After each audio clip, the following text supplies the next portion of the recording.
От известно време гледам в интернет как след като сварят паста я пържат и реших и аз да пробвам да видя дали ще се получи толкова хубаво, колкото изглежда на видеята.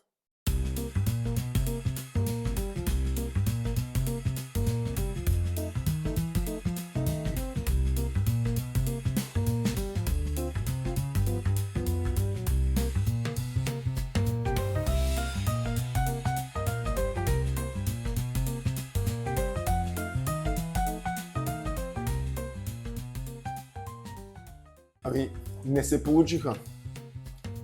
Ето го резултата. Залепнаха на дъното, въобще не можеха да се изпържат, мети са, въобще не става както го гледах на всички видеа, които хората пържат. Повечето от тях всъщност видях да използват Air Fryer, аз ги пържих директно в мазнина. Може би ако мазнината беше повече или директно да е в фритюрник, да, може би биха се изпържили, но на тиган с не голямо количество олио абсолютно не става. Залепват, въобще не става така както на видеята.